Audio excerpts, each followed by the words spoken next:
Bueno, shalom para todos. Hoy comenzamos el nuevo círculo de la Torá. Hoy comenzamos el estudio de la Torá en un año, porción por porción, el círculo de la Torá o las porciones de la Torá semanales, las estudia todo Israel al mismo tiempo. Y esto tiene una importancia grandísima, no solamente porque conocemos la Torá en un año, sino porque el Eterno nos habla a través de estas mismas porciones. Hoy vamos a entrar en el capítulo número 1 de Bereshit y la Parashá Bereshit, o en el principio, nos va a cubrir desde Génesis o Bereshit 1.1 hasta el capítulo 6, el versículo 8. Tenemos una porción no solamente muy extensa, sino muy rica en contenido. Tenemos muchísimo que aprender.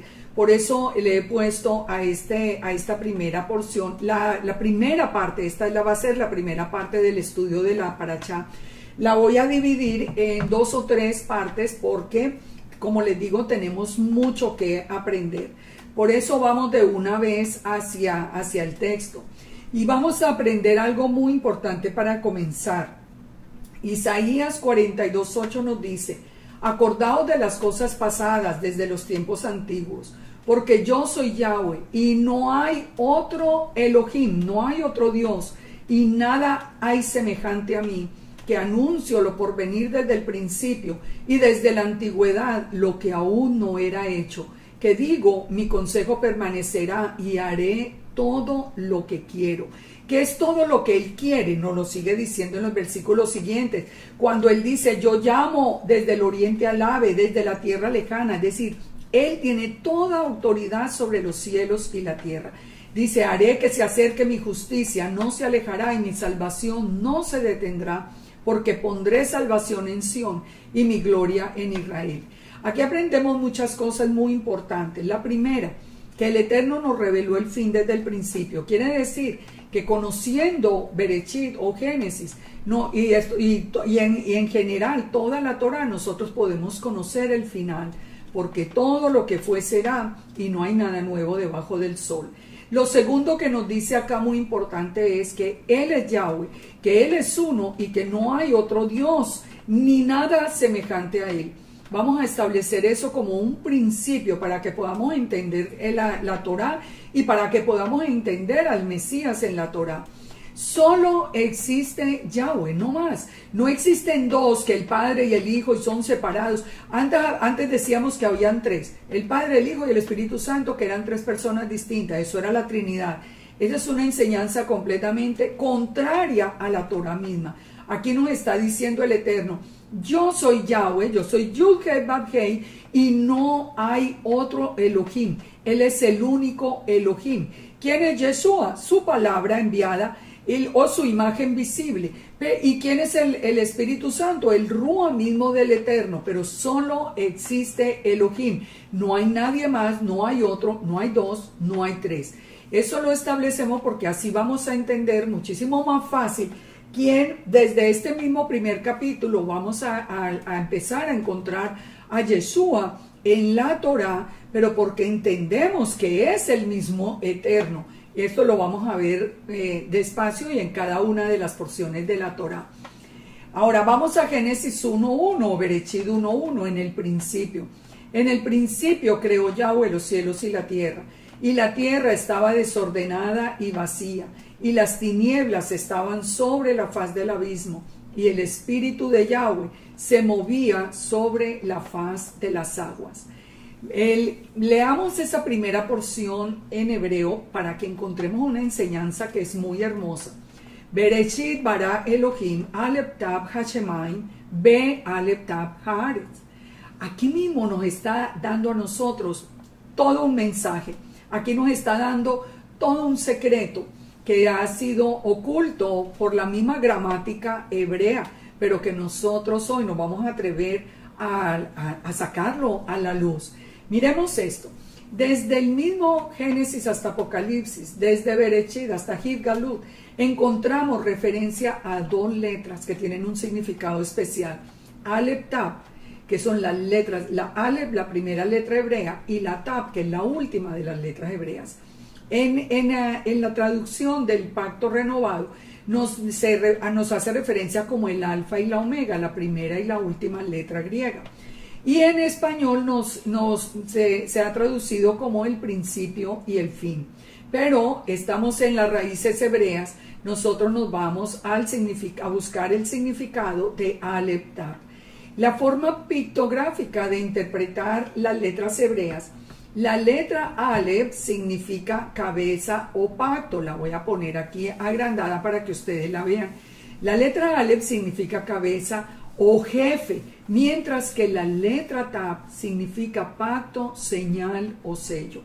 Si ustedes observan la forma de la letra Tab, que significa pacto, señal o sello, ya ahí nomás yo sé que estoy enviándole un mensaje a toda la casa de Israel, que conocimos a Yeshua muriendo sobre una letra Tab que significa pacto. Allí fue donde murió Yeshua. Esa discusión de hoy de que no era un madero, de que era una sola estaca, eso es todo completamente falso. Cuando uno viene al hebreo, entiende uno que Yeshua no murió en una cruz, él murió sobre una letra Tab, que significa pacto. Él murió haciendo un pacto con nosotros. Pero vamos más adelante, avancemos, porque aquí solamente estamos viendo que la forma que tiene la letra Aleph y la letra Tab. La letra Aleph entonces nos habla del buey, de la fortaleza o del líder, y la letra Tab de marca, señal o pacto. Pero nos dice, hay un Aleph Tab Hashemayim, un Aleph Tab cielos, y hay un Aleph Tab tierra. El Aleph Tab tierra es la fortaleza, es el líder y representa a quién, al Eterno. La letra Aleph representa al Eterno.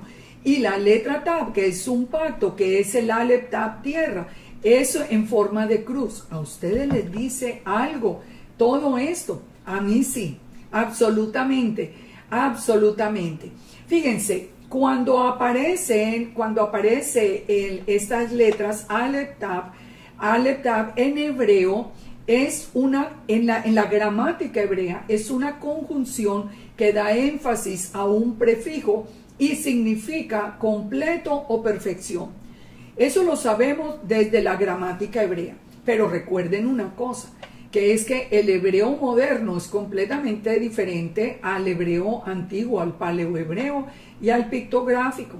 Así que nosotros no nos podemos quedar solamente en la explicación de hoy cuando nos dice que que es una conexión, y es una conexión que aparece, que cuando aparece en las escrituras en hebreo, no se lee. Cuando aparece el Aleph Tab, que se leería como no se lee cuando las escrituras se están leyendo en hebreo. Así que nosotros hemos perdido, de cuenta de las reglas gramáticas del hebreo moderno, hemos perdido el valor de esta revelación de que hay un Aleph Tab cielos y hay un Aleph Tab tierra. Y fíjense esto, cuando aparece la conjunción Aleph Tab, más de 600 veces aparece en el Tanaj conectando versos mesiánicos. De hecho, yo tengo todo un libro que es solo identificando Aleph Tab en las escrituras. Es que no es una coincidencia que aparece Aleph Tab, por ejemplo, en Deuteronomio 18, cuando habla del profeta como Moisés. ¿Quién es? Yeshua. En Isaías 53, cuando dice, Yahweh cargó en él, Aleph Tab, el pecado. ¿Quién es Isaías 53? Yeshua. En Zacarías 11:12, confirmado en Mateo 26:31, cuando se habla de las 30 piezas de plata, se hace referencia a Aleph Tab, Yeshua. Zacarías 12:10, esta que es de las revelaciones más hermosas, que los que me están siguiendo ya la han oído muchas veces, porque para mí esto es una revelación preciosa, cuando el Eterno dice que cuando al final de los tiempos Él quite la ceguera de los ojos de la casa de Judá, ellos levantarán sus ojos al cielo, y dice Yahweh, y mirarán a mí, Aleph Tab, a quien traspasaron. ¿Quién es el traspasado? Yeshua.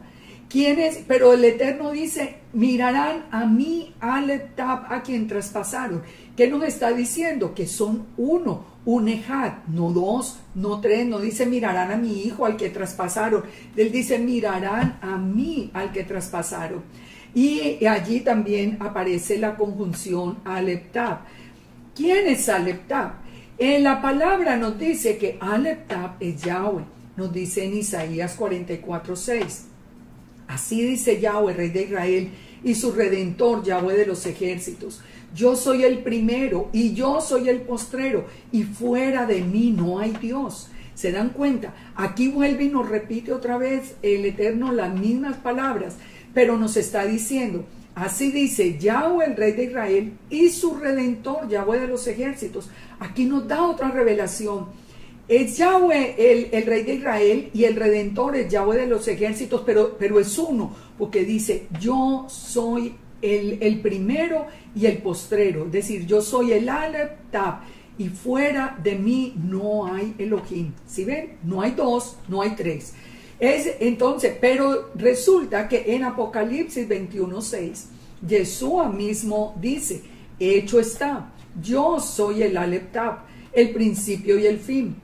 Al que tuviere sed, yo le daré gratuitamente de la fuente del agua de vida. Si ven, en Isaías 44 dijo, Yahweh, el Rey de Israel, y su Redentor, Yahweh de los ejércitos. Yahweh es Aleph Tab, Yeshua es Aleph Tab. ¿Están luchando por tener ese título? No, es que son uno. Es que Yahweh es uno y Yeshua su imagen visible. Cada día de la creación, entonces, entendiendo ya este principio, cada día de la creación esconde una clave en la enseñanza de las Escrituras. Vamos a partir de esto. La creación fue hecha en 7 días, pero la palabra nos dice en el Salmo 94 y en 2 de Pedro 2:8 que un día es como 1000 años y 1000 años como un día. Así que esos 7 días lo vamos a poder analizar como 7000 años completos del plan del Eterno. ¿Por qué 7? Porque 7 significa completo o suficiente. Entonces entremos en el estudio y vamos a ir viendo paso a paso todo esto. La palabra hebrea Bereshit significa en el principio, y la palabra Bet, que es la primera letra, en sí misma, la letra Bet, significa casa o tienda. ¿Qué mensaje nos trae? Que el Eterno hizo su creación para poder habitar con nosotros. Él hizo toda la creación como una casa o un templo donde Él pudiera habitar en medio nuestro. Él nos hizo a nosotros con amor, con conocimiento. Nosotros estábamos en el corazón del Eterno desde este Bereshit, desde este principio. La primera letra de Génesis es la letra Bet y la última letra de Deuteronomio es la letra Lamed, que juntas forman la palabra Lev, que es corazón. ¿Qué quiere decir esto? Que la Torah es el corazón del Eterno. Por eso la palabra Torah significa instrucción. No es ley como fue traducida. Significa instrucción, la instrucción que el Eterno nos da a sus hijos. Esa es la Torah. Cuando una persona rechaza la Torah, rechaza el corazón mismo de Elohim. La palabra Bereshit entonces está formada por 6 letras. La Bet, que significa casa, la Resh, que significa la cabeza de la casa, el Aleph, que significa líder fuerte, la Shin, que significa la letra del Todopoderoso o el Destruidor, la Yod, que es el brazo de Yahweh o su mano derecha, y la Tab, que es la señal del pacto. Si nosotros unimos todo esto, tenemos todo un estudio hecho, porque se hizo una casa donde aparece el Todopoderoso, el líder fuerte, pero también el brazo de Yahweh haciendo una señal del pacto. Así que nosotros vamos entendiendo a través de todas estas, de entrar con tanto detalle, vamos entendiendo muchos misterios que el Eterno en su misericordia nos ha revelado. Cuando el Eterno crea, hace todo el plan de la creación y todo el plan en general, el Eterno siempre tiene en mente la menorá, el candelabro de 7 luces. Sabemos que 7 es el número de perfección. ¿Y por qué sabemos que la base de todo es la menorá de las 7 luces? Porque son 7 los espíritus del Eterno. La menorá, fíjense que todo el plan del Eterno se basa en el número 7.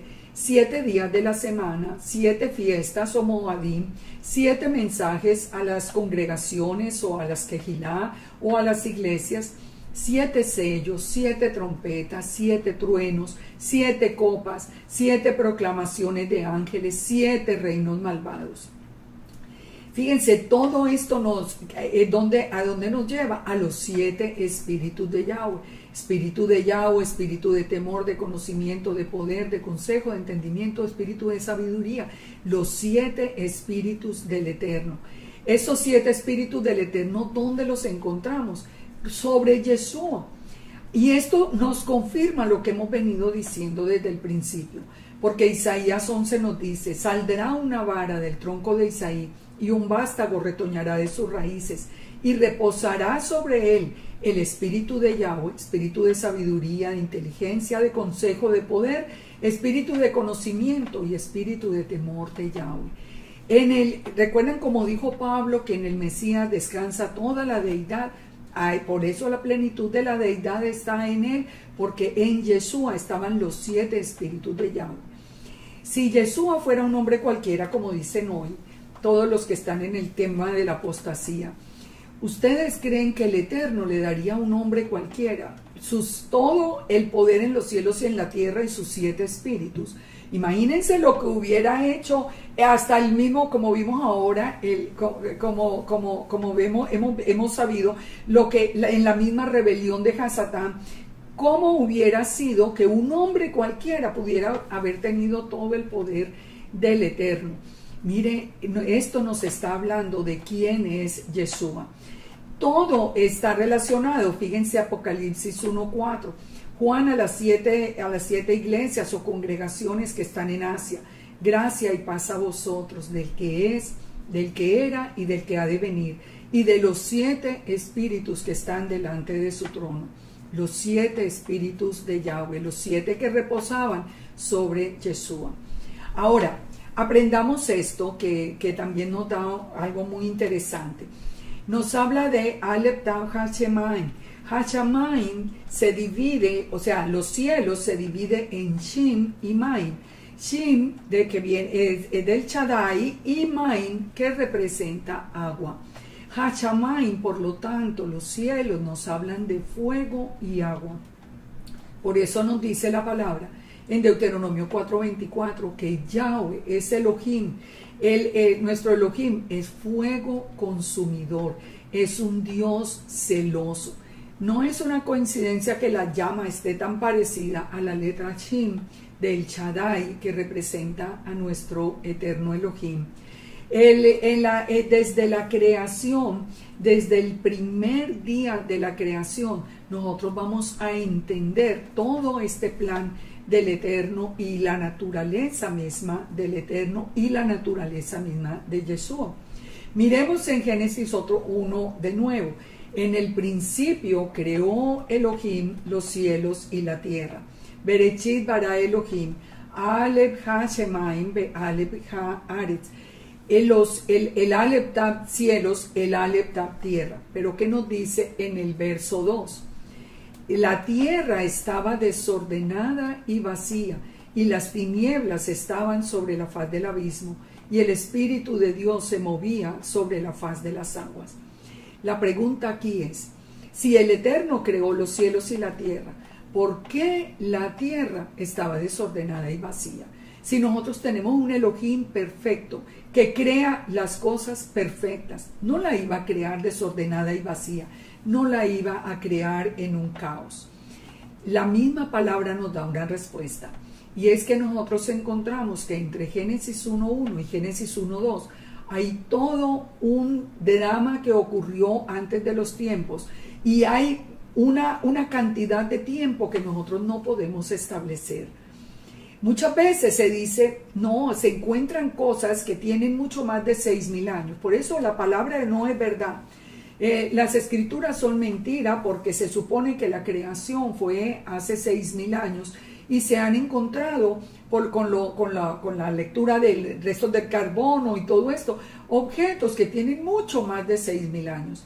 Eso es verdad, eso no es que contradiga la escritura, es que entre la creación de los cielos y la tierra y el verso 2 ocurrió todo un evento que fue revelado a Jeremías cuando el Eterno le dice, miré a la tierra y he aquí que estaba asolada y vacía, y a los cielos y no había en ellos luz. Miré a los montes y he aquí que temblaban, y todos los collados fueron destruidos. Miré y no había hombre, y todas las aves del cielo se habían ido. Asolada y vacía, desordenada y vacía, tohu bohu. El Salmo 18 nos empieza a dar a nosotros la otra... Ay, perdonen que no desconecté el teléfono.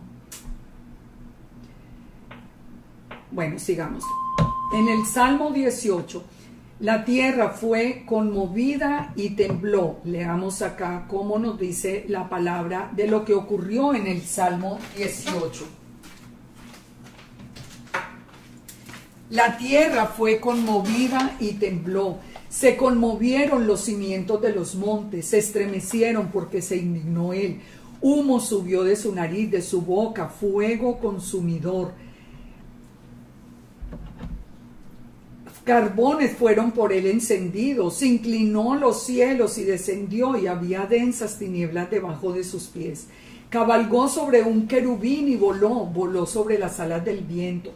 Puso tinieblas por escondedero, por cortina suya alrededor de sí. Tronó en los cielos Yahweh, dice el verso 13, el Altísimo dio su voz. Dice, envió saeta, los dispersó, lanzó relámpagos. Aparecieron entonces los abismos de la tierra, los abismos de las aguas, y quedaron al descubierto los cimientos del mundo.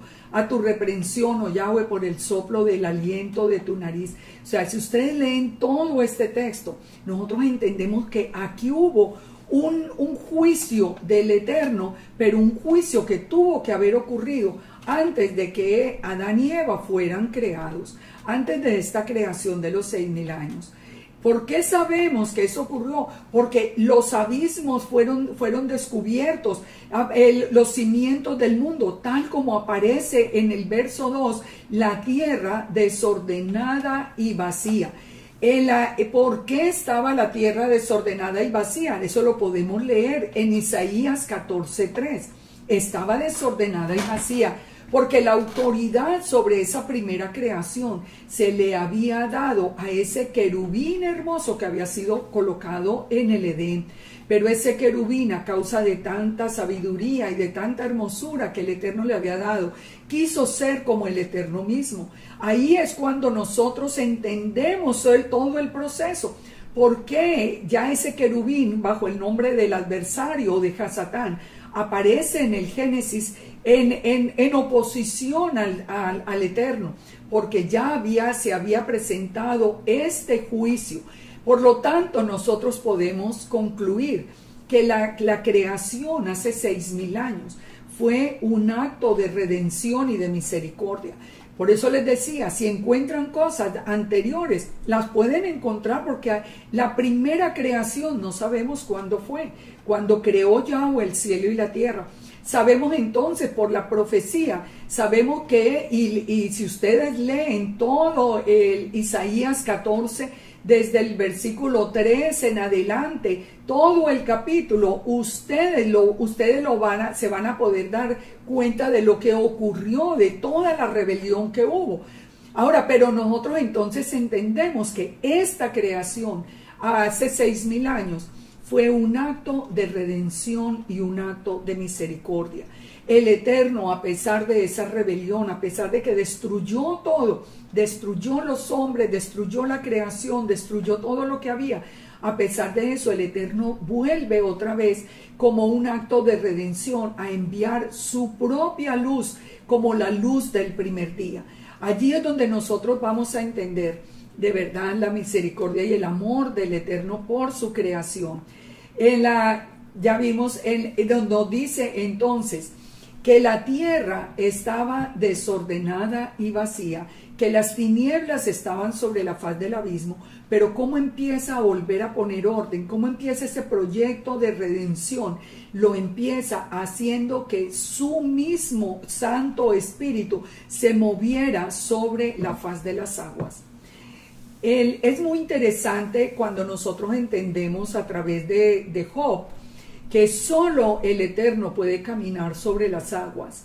Y nosotros lo vamos más adelante a la revelación que tenemos de Yeshua, y vemos que Yeshua caminó sobre las aguas.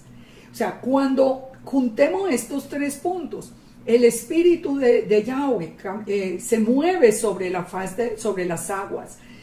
El Eterno es el único que puede caminar sobre las aguas, y Yeshua caminó sobre las aguas. ¿Estamos hablando de tres, de una Trinidad? No, absolutamente no. Estamos hablando de un solo Elohim,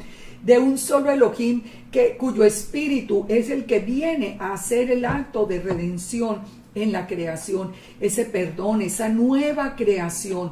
Yahweh es uno. Yahweh es uno. Yeshua, su palabra, cuando Yeshua caminó sobre las aguas, lo que estaba diciendo era quién era. Él es la palabra de Yahweh. Él es su mano derecha. Él es su imagen visible. Ahora dijo entonces Elohim, sea la luz, y fue la luz. Y vio Elohim que la luz era buena, y separó Elohim la luz de las tinieblas. Hay una proyección de la luz de Elohim. Sabemos que el Padre es luz. Él envía esa proyección de su propia luz como la creación del primer día.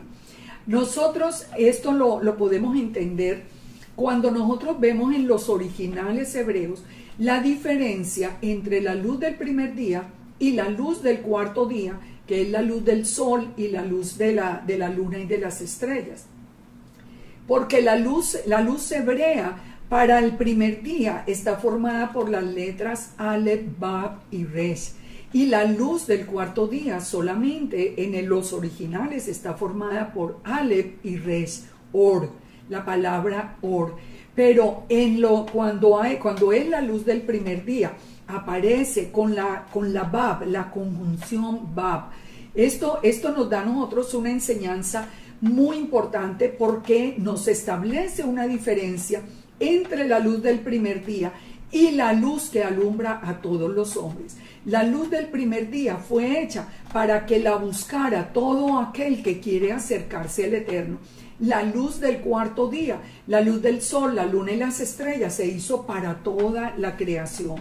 Fíjense, estas palabras, estas letras, Aleph, Bab y Resh, que tipifican la luz del primer día, aparece también como en oposición a las tinieblas en Isaías 30:26, como la luz de la menorá en Números 4, como una mirada literal en Salmo 38, como el poder de la vida sobre la muerte en el Salmo 56:13, como la luz del rostro de Yahweh indicando aprobación en el Salmo 89:15, como la palabra de Elohim en el Salmo 119, como la Torá de Yahweh en Proverbios 6:23, como en el Salmo 89:15, cuando dice que andará, oh Yahweh, a la luz de tu rostro.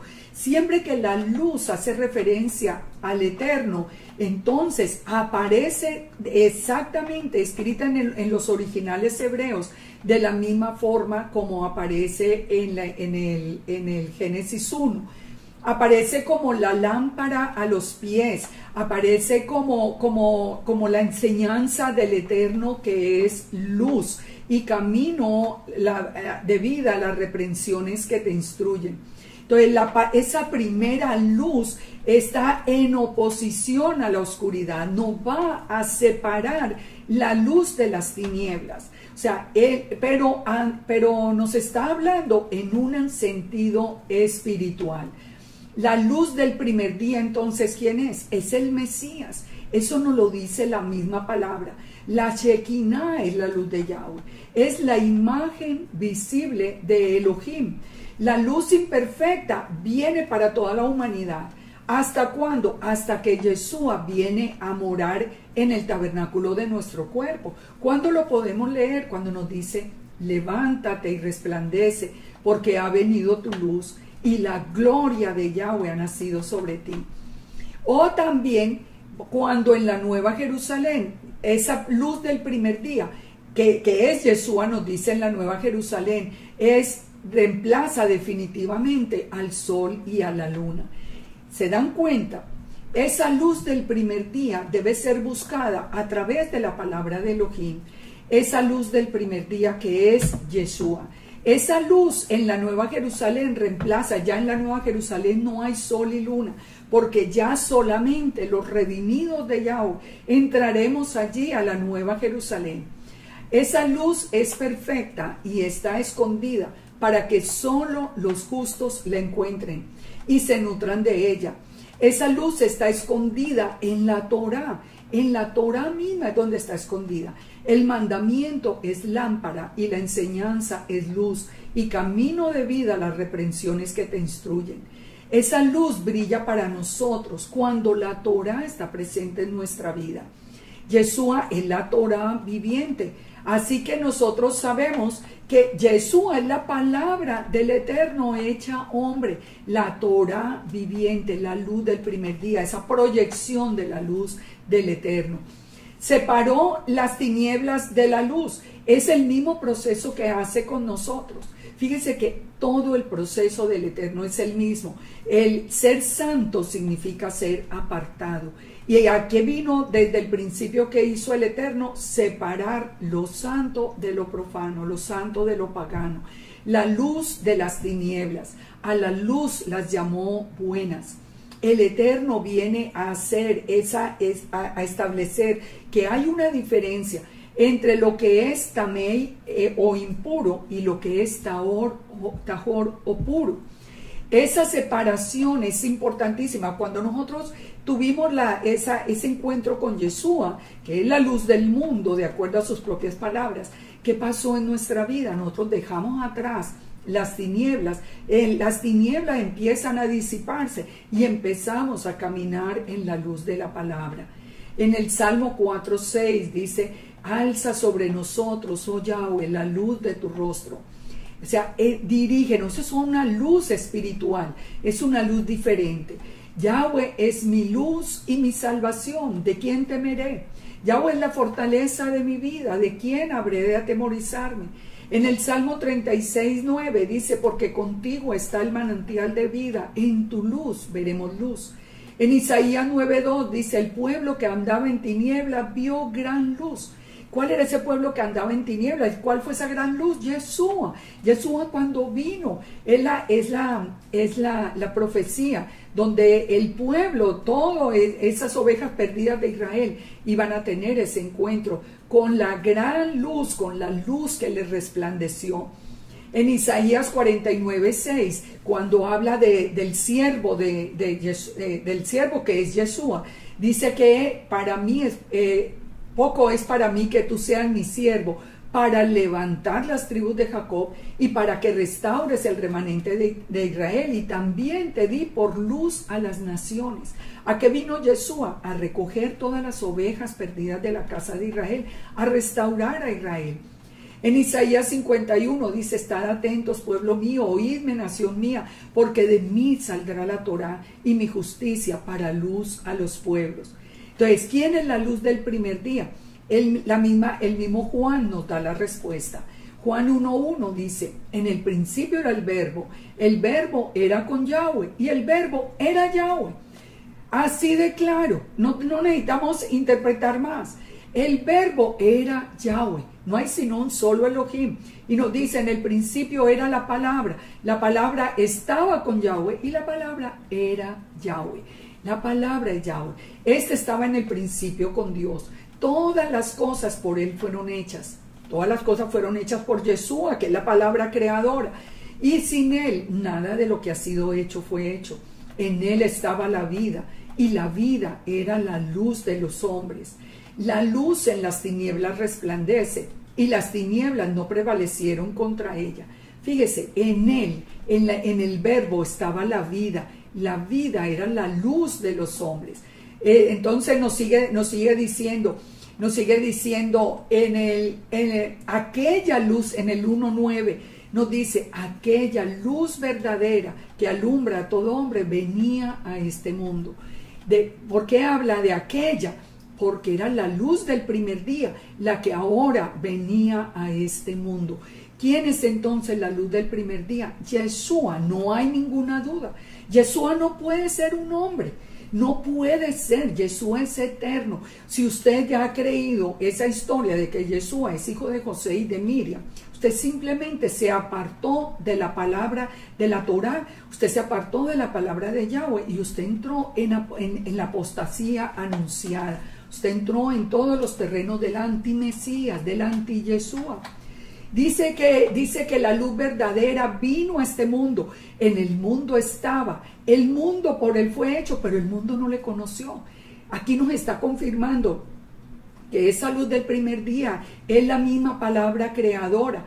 Dice, pero a todos los que le recibieron, recibieron la luz del primer día, que ¿quién es quién? Yeshua nos dio la potestad de ser hechos hijos de Dios, es decir, de ser parte de su pueblo Israel, porque Israel es el hijo, es el pueblo considerado como el hijo y él considerado como nuestro padre, los cuales no son engendrados de sangre, ni de voluntad de carne, ni de voluntad de varón, sino de Yahweh. Entonces, Él es el que determina quién viene, los que vienen de sangre, de descendencia de Abraham, Isaac y Jacob, pero todo el que cree en Yeshua es hecho también hijo de Elohim, parte de ese pueblo. Eso es lo que hace esa luz. ¿Quién es esa luz? Yeshua. Él mismo lo dijo, yo soy la luz del mundo. El que me sigue no andará en tinieblas, sino que tendrá la luz de la vida. Entre tanto que estoy en el mundo, luz soy del mundo.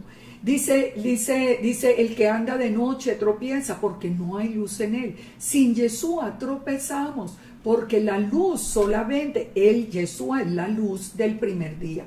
Yeshua dijo en Juan 12, aún por un poco está la luz entre vosotros, andad entre tanto que tenéis luz, para que no os sorprendan las tinieblas, porque el que anda en tinieblas no sabe a dónde va. El profeta Malaquías 4:2 nos dice que Yeshua es el sol de justicia que traerá salvación. Nos está hablando de una luz especial. Ezequiel 43:2 lo llama la gloria del Eterno, porque que hace resplandecer la tierra. En Apocalipsis 1:6 dice que el rostro de Yeshua es semejante al sol cuando resplandece con fuerza. Él es la luz del primer día.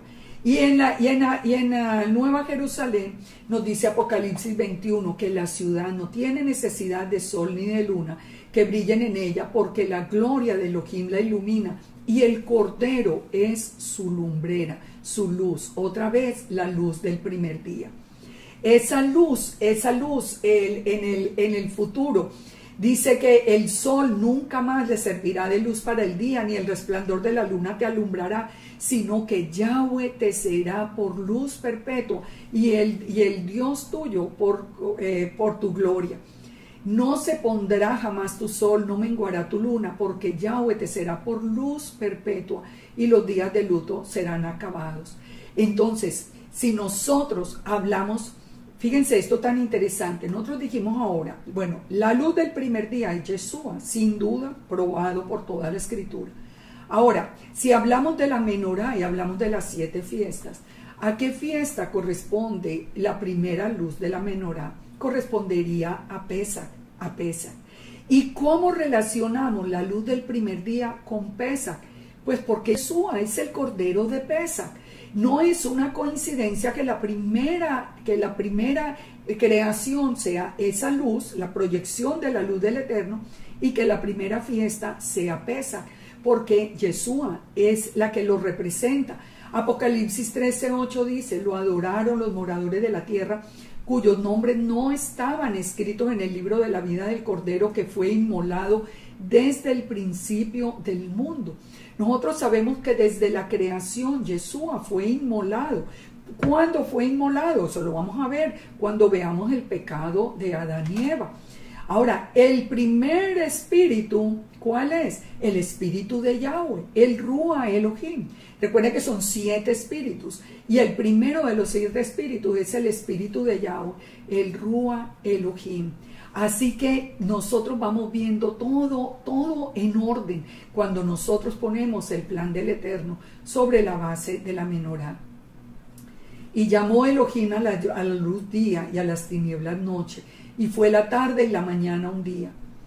Ahora, no se habían creado el sol ni la luna, pero ya se estaba estableciendo el calendario mismo del Eterno. Llamó el Eterno a la luz día y a las tinieblas las llamó noche. La enseñanza la enseñanza es física, pero la enseñanza también es espiritual. Aquí está estableciendo el Eterno el orden de su calendario. Primero viene la tarde y después viene la mañana. El proceso siempre viene en el plan del Eterno, desde la oscuridad hasta la luz. Vamos entonces al segundo día. Luego dijo el Eterno: haya expansión en medio de las aguas y separe las aguas de las aguas. E hizo Yahweh la expansión y separó las aguas que estaban debajo de la expansión de las aguas que estaban sobre la expansión. Y fue así. Y llamó el Eterno a la expansión cielos, y fue la tarde y la mañana el día segundo. De nuevo, ¿cuál es el mensaje? Separación, separación. El Eterno separó las aguas del cielo de las aguas de la tierra. Las aguas del cielo, los Shamaim, recuerda que vimos ahora, y las aguas de la tierra, que son los pueblos, de acuerdo a la misma escritura. Isaías 17:12 dice: multitud de muchos pueblos que harán ruido como estruendo del mar, y murmullo de naciones que harán alboroto como bramido de muchas aguas. Las aguas de los cielos con las aguas de la tierra fueron separadas. Las aguas representan las naciones. Eso también lo vemos en Apocalipsis 17:1. Entonces, la separación debe ser entre el pueblo del Eterno, que representaría las aguas celestiales, de las naciones, que representarían las aguas terrenales. Fíjense que el segundo día representaría el segundo milenio, y el segundo milenio corresponde al tiempo de Noé. Entonces, si un día es como 1000 años y 1000 años como un día, Noé vivió en el día 2, Noé vivió en el día segundo. ¿Qué pasó en ese tiempo proféticamente? Que fue el diluvio. Y fíjense que no es coincidencia que este fue el único día que no dice la escritura que hubiera sido considerado bueno, porque el Eterno ya sabía que el juicio venía sobre la tierra en el día segundo, en el segundo milenio. En Génesis 7:11 nos dice que fueron rotas las fuentes del grande abismo. O sea, las aguas que se habían separado, esas aguas volvieron a juntarse para inundar por completo la tierra, y hubo lluvia sobre la tierra por 40 días y 40 noches. Entonces, no es una coincidencia que en el día 2 haya sido la separación de las aguas. En el segundo milenio viene Noé, viene el juicio. Ahora, ¿cuál es la segunda fiesta? La fiesta de pan sin levadura, o Hag HaMatzah. ¿Cuál es la relación? ¿Qué hace la fiesta de pan sin levadura? Separa lo santo de lo profano. ¿Cuál es qué es lo que pasó en el diluvio? Se destruyó todo lo que estaba profanado, todo lo que está, y solamente el Eterno separa una familia para volver a iniciar otra vez el plan, hace una separación. ¿Cuál es el segundo espíritu del Eterno? El espíritu de sabiduría, que Él es el que nos permite establecer la diferencia entre lo limpio o tahor y lo tamei o impuro. El espíritu de sabiduría, el que nos permite a nosotros establecer, es muy interesante, y yo les voy a pedir que ustedes lo lean en sus casas, Proverbios 8:22, para que ustedes vean que el espíritu de sabiduría nos habla también de Yeshua. Cuando nos dice, Yahweh me poseía en el principio, de antiguo, antes de sus obras, eternamente tuve el principado. El espíritu de sabiduría está personificado en Proverbios 8 y dice, desde el principio, antes de la tierra, antes de los abismos fui engendrada, antes de que fuesen las fuentes de las muchas aguas. Está hablando de la palabra del Eterno, que es la sabiduría misma, esa palabra que después se hizo hombre. Por eso es Yeshua, esa personificación de la sabiduría. Dice, antes de que no había sido aún hecha la tierra, ni los campos, ni el principio del polvo del mundo. Cuando formaba los cielos, allí estaba yo. Cuando trazaba el círculo, si se dan cuenta, Yeshua es eterno. Yeshua no puede ser un hombre, Yeshua es eterno. Yeshua es la sabiduría, la palabra misma de Elohim. Y termina diciéndonos, yo espero que ustedes lean todo el texto, porque termina diciendo en el verso 31 que Él se regocija en la parte habitable de la tierra y mi delicia son los hijos de los hombres. ¿Se acuerdan de Aleph Tav cielos? ¿Se acuerdan de Aleph Tav tierra? Aquí la sabiduría que representa a Yeshua nos habla de que su delicia son los hijos de los hombres, el que iba a venir a hacerse hombre, la palabra misma de Elohim. Todo relacionado, todo absolutamente relacionado. Entonces dice, bienaventurados los que guardan mis caminos, dice Yeshua. Atended el consejo, sed sabios, no lo menospreciéis. El que me halle hallará la vida y hallará el favor de Yahweh. Mas el que peca contra mí defrauda su alma, y los que me aborrecen aman la muerte. Imagínense, aquí nos habla de que es el del segundo día. ¿Dónde aparece Yeshua? En el diluvio, aparece en el arca. Y eso es un estudio que vamos a ver en la siguiente porción de la Torá. Viene el día tercero. El día tercero dijo Yahweh, júntense las aguas que están debajo de los cielos en un lugar y descúbrase lo seco. Y fue así, y llamó Yahweh a lo seco tierra, y a la reunión de las aguas llamó mares. Y vio Yahweh que era bueno. Esta sí era bueno, el día tercero. Después dijo Yahweh, produzca la tierra hierba verde, hierba que dé semilla, árbol del fruto que dé fruto según su género, que su semilla esté en él sobre la tierra. Y fue así. Produjo la tierra hierba verde, hierba que da semilla según su naturaleza, y árbol que da fruto, cuya semilla está en él según su género. Y vio Yahweh que era bueno. Y fue la tarde y la mañana, el día tercero. El día tercero nos habla entonces de qué? Nos habla de la semilla. Nos habla de la semilla. El que se junten las aguas que están debajo de los cielos en un lugar, en un makom, en un ejad, y descúbrase lo seco. ¿Qué hizo? Apartar también como siempre, lo santo de lo profano. Nosotros vemos a Yahweh como un Elohim de orden. Aquí las aguas se reúnen formando los mares, pero cuando el pueblo cuando va a pasar el pueblo apartado, esas aguas se tienen que separar de nuevo.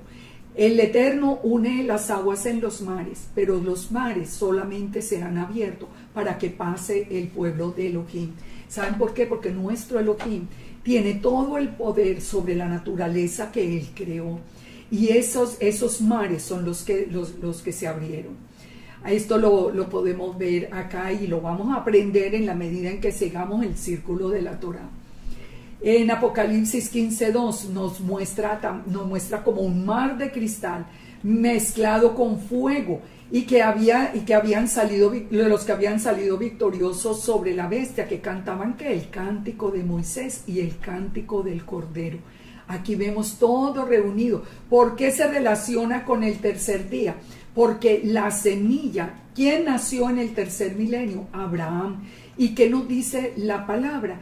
que de la simiente o de la semilla de Abraham se iría por toda la tierra formando el pueblo santo de Israel. Fíjense, nada es coincidencia. El hecho de que las semillas fueran en el tercer día, que Abraham fuera creado en el tercer milenio, nos está diciendo absolutamente de una manera clara que la semilla de Abraham iría por toda la tierra. Por eso también ese día fue considerado bueno. Todo ese pueblo, toda esa semilla de Abraham junta, pasaría haría que se abrieran los mares, pasaría en el primero y en el segundo éxodo, y todos se juntarían para cantar ese cántico de Moisés y del Cordero que se canta después de que los mares abrieran sus aguas. Las aguas entonces fueron separadas. En el día 3 separó las aguas de la tierra, apareció lo seco, apareció Abraham y la semilla que bendeciría toda la tierra. ¿Cuál es la tercera fiesta? La tercera fiesta es Yom HaBikurim, o los primeros frutos. Los primeros frutos de la creación. ¿Cómo ese resucitar? ¿Qué hace la semilla? La semilla da por un primer fruto. Todo tiene sentido. Todo tiene sentido. La tercera fiesta con el tercer día de la creación. ¿Qué tiene que ver la semilla con la resurrección? Yeshua mismo nos dijo, si el grano no muere, no cae en tierra y muere, queda solo, pero si muere, lleva mucho fruto. ¿Cuál es el tercer espíritu de los 7 espíritus de Yahweh que forman la menorá? El entendimiento, el biná, el discernimiento que nos da. ¿Qué encontramos? ¿Qué vamos a encontrar ahora en la creación? Vamos a encontrar 2 árboles, el árbol de la vida y el árbol de la ciencia del bien y del mal. El discernimiento que nos enseña a escoger y a seguir la instrucción del Eterno. Mateo 7:17 dice, todo árbol da buenos frutos, pero el árbol malo da fruto malo. Todo buen árbol da buenos frutos. Ahora, en Génesis 1:11 dice, produzca la tierra hierba verde, hierba que dé semilla, árbol de fruto que dé fruto, según su género, que su semilla esté en él y sobre la tierra, y fue así. Produjo la tierra hierba verde, hierba que da semilla según su naturaleza, y árbol que da fruto, cuya semilla está en él, según su género, según su género. ¿Qué nos está diciendo aquí el Padre también en el tema de la separación? Que las semillas no se pueden mezclar. Él prohibió, el Eterno prohibió desde el principio la mezcla de semillas.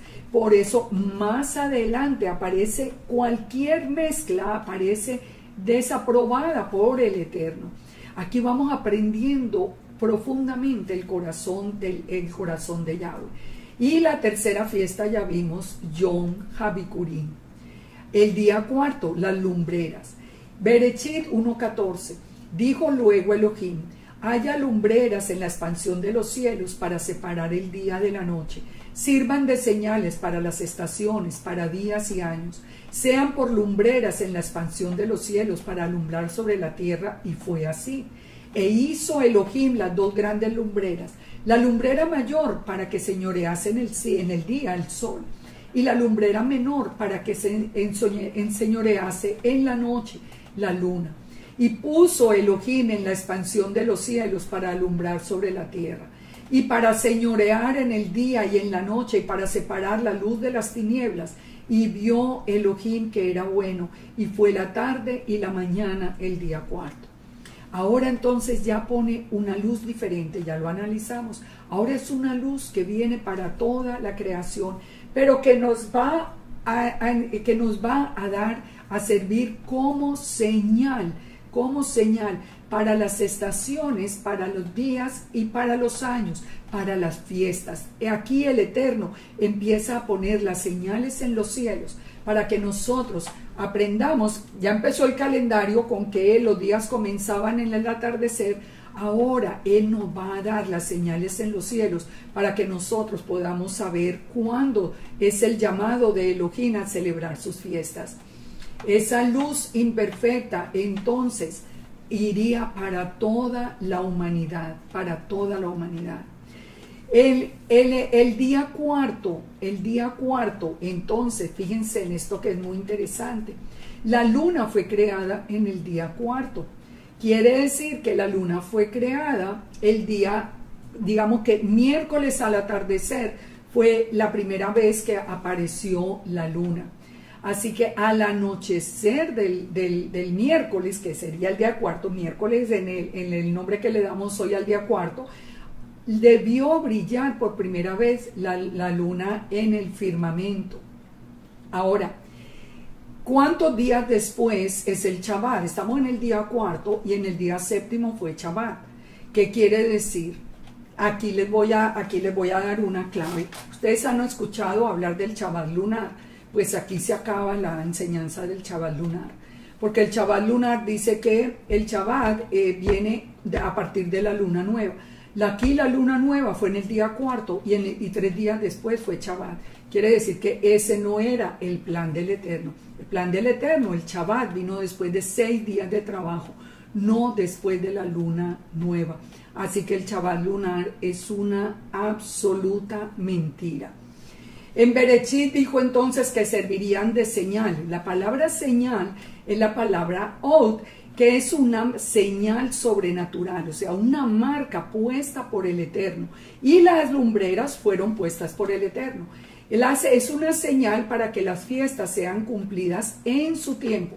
Aprendamos del calendario. El calendario del Eterno es lunisolar. Depende tanto de la luna como del sol, porque él dice que puso las lumbreras como od, como señal. Así que es lunisolar. Por eso es necesario cada 3 años hacer un ajuste y viene un mes adicional. Muchos están diciendo hoy que eso no puede ser. No, absolutamente. Es bien claro en la escritura que depende de todo el proceso de la luna y del proceso del sol, y las fiestas siempre deben caer, las primeras en primavera, las últimas en otoño. Ahora, ¿quién nació en el año cuarto? Estamos hablando del cuarto día. Así como en el tercero nació Abraham, ¿quién nace en el cuarto milenio? Yeshua. Y en el cuarto milenio, que fueron creadas el sol, la luna y las estrellas, Yeshua es llamado el sol de justicia por Malaquías 4:2. ¿Cuál es la cuarta fiesta? La cuarta fiesta es Shavuot. ¿Y Shavuot de qué nos habla? Shavuot nos habla de la presencia del Ruach en la vida nuestra. ¿Cuál es el cuarto espíritu? El espíritu de consejo. El Ruach Etzar, que es el consejo o el propósito. ¿Quién es el consejero? El Ruach. ¿Qué nos dijo Yeshua? A ustedes les conviene que yo me vaya porque yo enviaré el Espíritu Santo, el que nos guiará a la verdad, todo absolutamente unido, todo absolutamente con un sentido. En el cuarto milenio nació Yeshua. En el cuarto milenio, en ese cuarto milenio, el Espíritu de verdad viene a nuestra vida, o sea, haciendo el paralelo con el cuarto espíritu. Juan 16:13 dice, cuando venga el Espíritu de verdad, Él os guiará a toda la verdad, porque no hablará por su propia cuenta, sino que hablará todo lo que oyere y os hará saber las cosas que habrán de venir. En Jeremías 31 nos dice la palabra, así ha dicho Yahweh, que da el sol para la luz del día, las leyes de la luna y de las estrellas para la luz de la noche, que parte el mar y braman sus ondas. Yahweh de los ejércitos es su nombre. Dice, si faltaren esas leyes delante de mí, dice Yahweh, también la descendencia de Israel faltará para no ser nación. Es decir, mientras existan el sol, la luna y las estrellas, Israel es la nación del Yahweh. No hay ninguna otra discusión. Esto que nos está hablando de un sello, que dijimos que era Yeshua, el que representa la letra Tav, el pacto o el sello o la señal. Todo absolutamente coherente dentro del plan del enemigo, dentro del plan del Eterno. ¿Qué hará el enemigo? ¿Qué hace el enemigo para confundir? Recordemos que aquí ya vamos a encontrar el adversario. ¿Qué hace el adversario? pensará en cambiar los tiempos y la ley. El Eterno estableció los tiempos en la creación. El adversario vino para cambiar los tiempos y la ley. Todo el que enseña el Shabbat lunar, todo el que enseña que el día de reposo es el domingo, todo es parte del antimesías cambiando los tiempos y la ley. Entonces, las lumbreras, que son los testigos del Eterno, son los testigos. Delante, ellos sirven de confirmación de las promesas del Eterno. Ahora, ¿cuál es el peligro que nos dice el Eterno que tenemos con estas lumbreras? Que se nos vuelvan una fuente de idolatría como realmente se convirtieron. Dice, no sea que alces tus ojos al cielo y viendo el sol, la luna y las estrellas y el ejército del cielo, te inclines delante de ellos y les sirvas. Si ven, nosotros hemos visto eso, nosotros esto que estaba anunciado lo hemos visto a través de la gente que cree en horóscopos, lo que el Eterno creó usado por el enemigo. Estos ciclos perfectos son una muestra de poder. Por eso en el tiempo de Josué, por ejemplo, cuando el sol se detuvo y la luna se paró en esa gran batalla donde Israel necesitaba ganar, ahí es donde el Eterno muestra que esas señales fueron puestas como una señal sobrenatural, y Él tiene el control del sol y de la luna. En el futuro, ¿qué va a pasar? Se van a oscurecer y las estrellas dejarán de dar el resplandor. Bueno, nosotros estamos hablando de la luna nueva como para el inicio de las fiestas, y la luna nueva entonces aparece en el día de oscuridad. La Babilonia antigua tenía un dios luna llamado el Poderoso, cuyo nombre era Sim, y cuyo símbolo era la luna creciente, que es la que hoy tiene el Islam. Hoy también muchos están esperando que salga la luna creciente del Islam para empezar a contar las fiestas. Eso no es lo que dice el calendario del Eterno. El calendario del Eterno es muy claro cuando nos dice que la luna nueva es el día de oscuridad. Así que todo esto fueron la tarde y la mañana del día cuarto. La semana de la creación, el cordero fue inmolado en la creación, recordemos. La semana de la creación es exactamente igual a la semana a la primera semana de Éxodo 12, a la semana del maná, y exactamente a la semana en que murió Yeshua. Esto no es una coincidencia. ¿Qué estamos hablando? Cuarto día, Yeshua nace en ese cuarto milenio. Yeshua es reconocido como el sol de justicia. Es el mismo día en que Yeshua muere, es el mismo día en que él empieza a correr el tiempo, el nuevo tiempo establecido en Éxodo 12 como calendario para Israel. Vamos con el día quinto, los peces y las aves. Bereshit 1:20, dijo Elohim, produzcan las aguas seres vivientes y aves que vuelen sobre la tierra en la abierta expansión de los cielos. Y creó Elohim los grandes monstruos marinos y todo ser viviente que se mueve, que las aguas produjeron según su género, y toda ave alada según su especie. Y vio Elohim que era bueno. Y Yahweh los bendijo diciendo, fructificad y multiplicaos, y llenad las aguas en los mares, y multiplíquense las aves en la tierra. Entonces, ¿qué pasó en el día quinto? Se fueron creados los peces y las aves. ¿Qué pasó después de venir Yeshua? ¿A quién representan los peces? Los peces representan a los discípulos que tenían que ir a pescar. Yeshua los hizo pescadores de hombres. Y recordemos que los peces, toda la casa de Israel se iba a multiplicar como peces en la tierra. Así que no es coincidencia que en el día quinto, exactamente después de Yeshua, en el día quinto se hubieran creado los peces. En ese milenio es el milenio ya de toda la proliferación de los seguidores de Yeshua. Dijo que produzcan las aguas seres vivientes y aves que vuelen sobre la tierra en la abierta expansión de los cielos.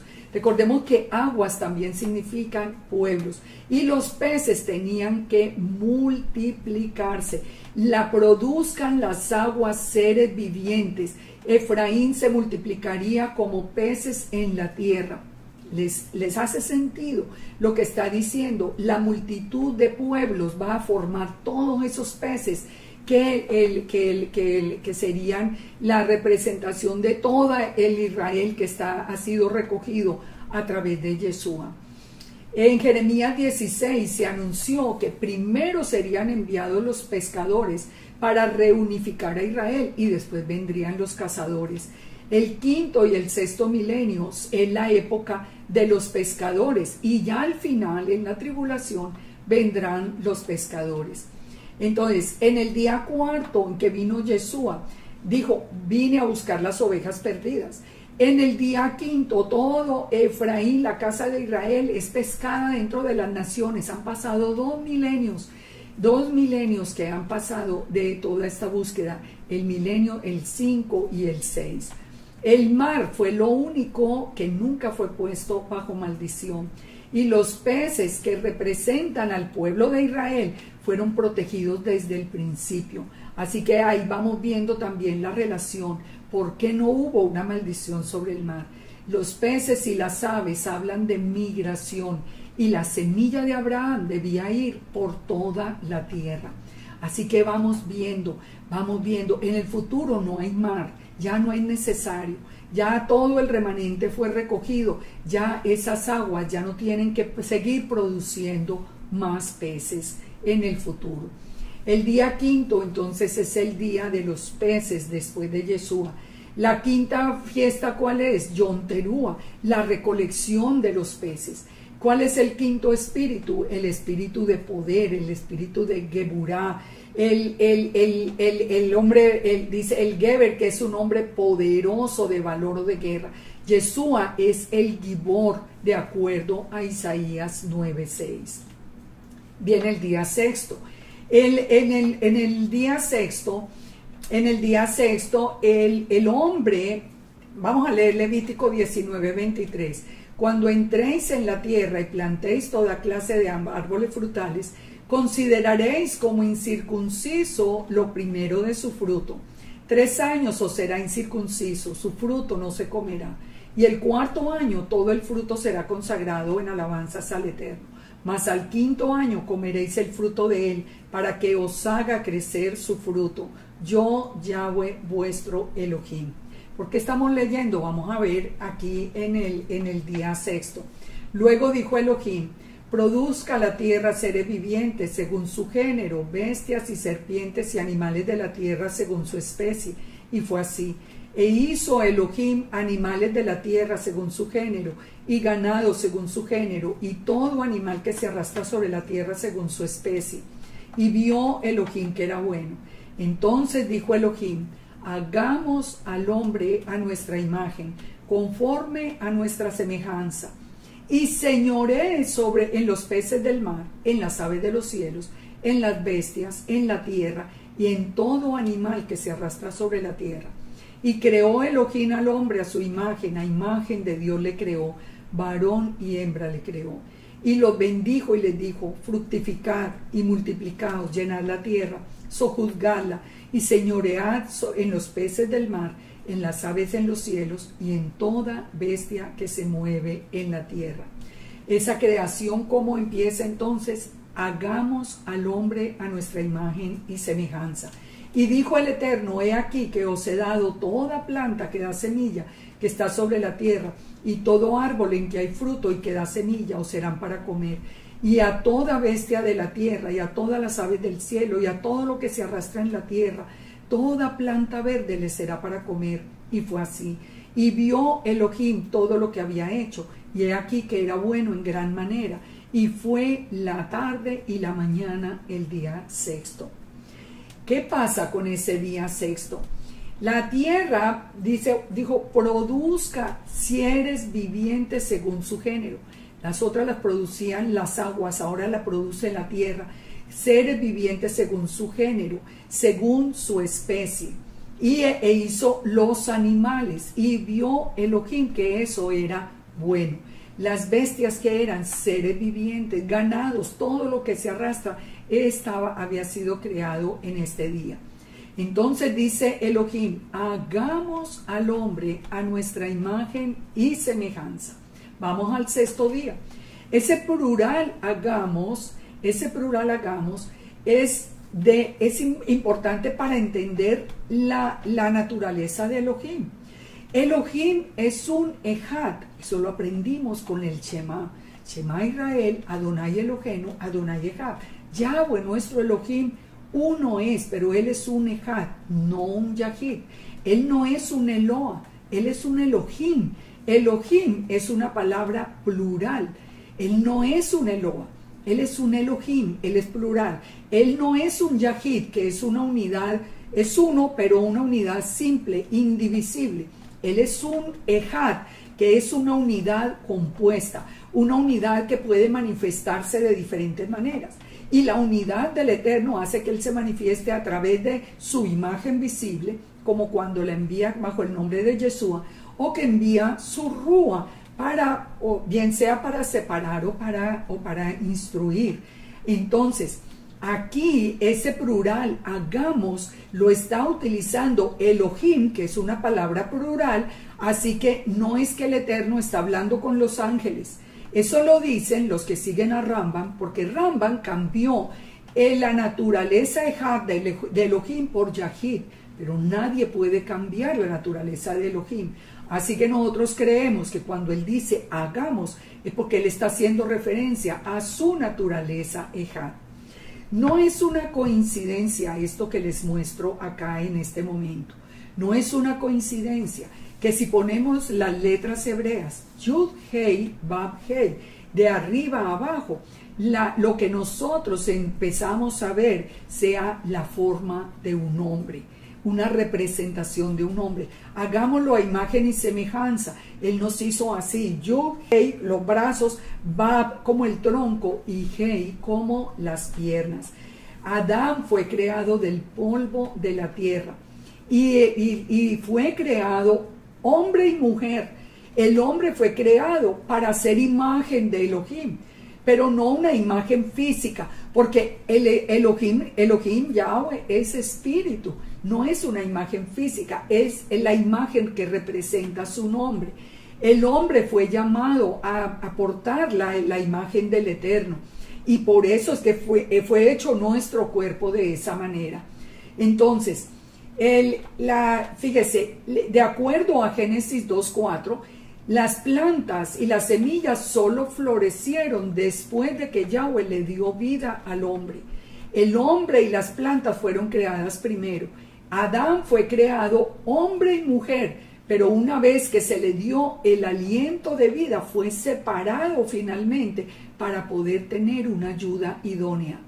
Esto es muy importante entenderlo, porque el hombre, el Eterno crea al hombre y mujer lo creó, dice la palabra, pero cuando le da el aliento de vida los separa. Pero cuando el hombre y la mujer se casan y se unen delante del Eterno, vuelven a ser un Ejad delante de él. La mujer fue separada de Adán tomando una de las costillas, por eso es que Adán dice, es hueso de mis huesos y carne de mi carne.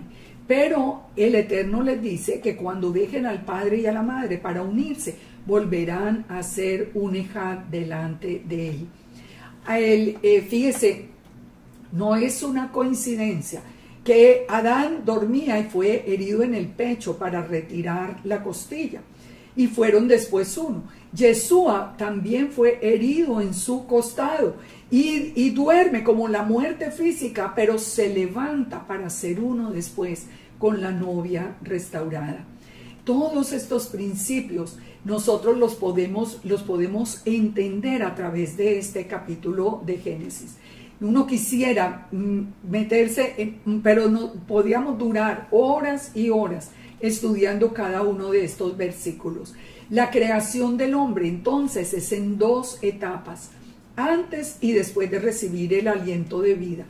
¿De qué nos está hablando esas dos etapas? Del nuevo nacimiento, de que nosotros nacemos una vez, pero después hay un nuevo nacimiento. El ser humano en general es carne, pero cuando recibe el soplo de vida, la redención a través de Yeshua, nosotros nacemos de nuevo.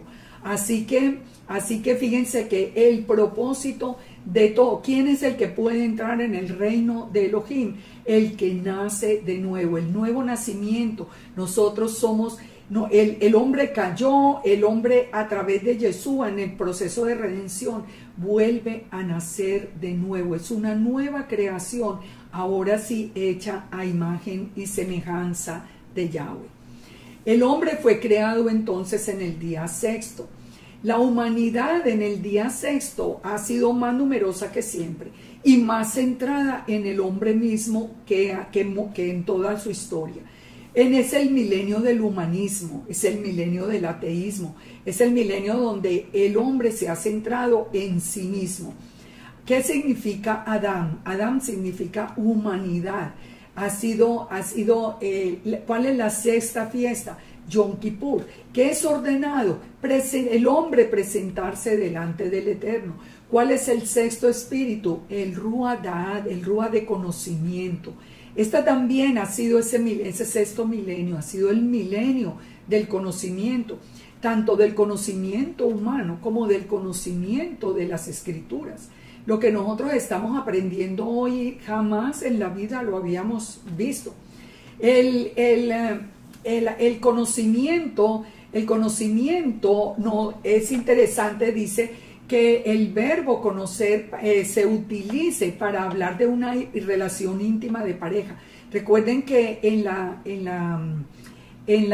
palabra nos dice, conoció el hombre a la mujer, y significa que hubieran tenido una vida, una relación sexual.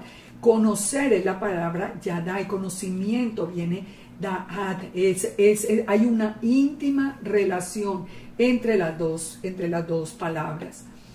Dijo entonces el Eterno, he aquí que os he dado toda planta.